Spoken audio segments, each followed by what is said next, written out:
Sport Santé vous est présenté par l'Hôpital de la Tour. Votre santé, notre passion.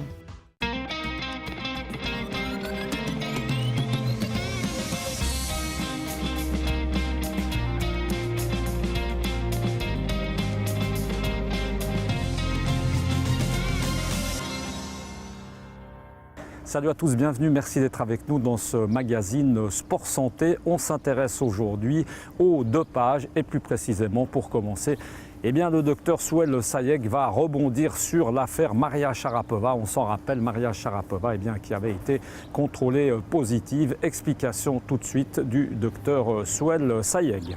Les substances sont chaque année remises sur le tapis.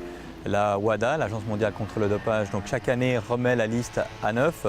Il y a un comité qui se réunit fin de l'année précédente et puis la liste est publiée au 1er janvier 2016 en l'occurrence pour cette année.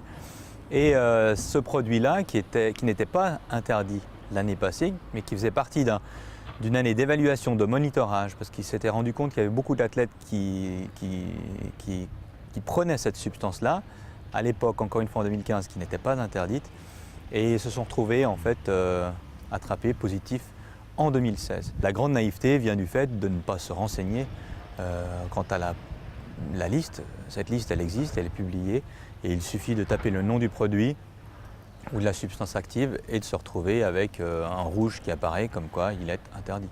Toutes les personnes qui sont susceptibles d'être soumises à un contrôle antidopage doivent être attentives. Et je dirais plus que leur médecin. Nous aujourd'hui, donc moi dans ma spécialité, je suis naturellement attentif et je rends attentif tous les athlètes que je suis par rapport à cette liste, mais il peut se retrouver qu'un de mes patients, par exemple, passe aux urgences pour un problème aigu, un rhume, un problème digestif, et que le médecin des urgences ne soit pas averti de cette liste antidopage et lui prescrive une substance interdite. Et ce n'est pas parce que le médecin l'a prescrite que forcément ça devient autorisé et que l'athlète ne sera pas sanctionné. Donc c'est vraiment l'athlète qui est responsable de ce qui se trouve dans son organisme. Si on revient à Maria Sharapova par rapport à cette substance, qu'est-ce qu'elle a cherché finalement? Qu'est-ce qu'elle a recherché? Elle a pris des gros risques. C'est controversé parce qu'elle la prenait jusqu'à maintenant sans qu'elle soit sanctionnée, disons sans qu'elle ne soit interdite. La substance semble améliorer les performances.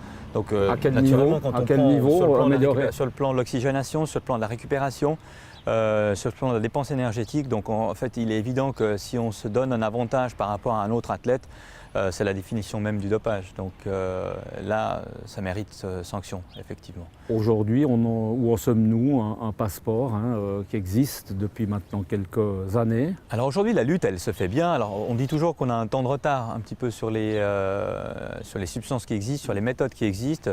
Le gendarme a du retard sur le voleur depuis toujours. Mais le voleur se fait toujours, si vous regardez la presse, le voleur finira toujours par se faire attraper. Et c'est l'avantage de cette lutte contre le dopage. Donc aujourd'hui, avec les méthodes qu'on a, c'est qu'on se retrouve à garder les échantillons d'urine beaucoup plus longtemps.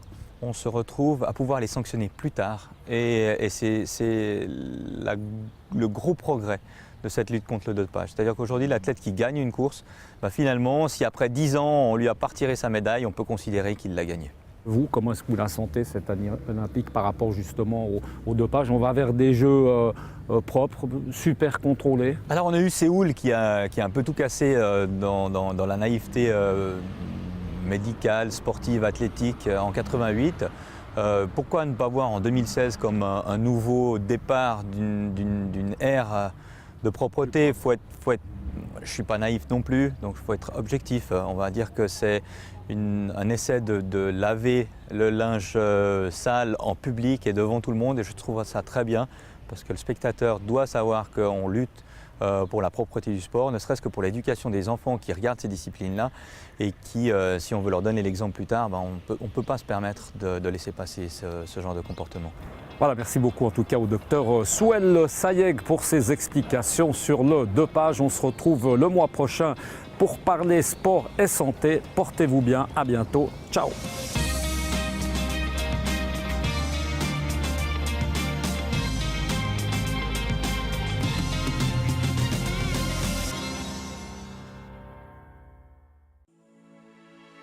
Sport Santé vous a été présenté par l'Hôpital de la Tour. Votre santé, notre passion.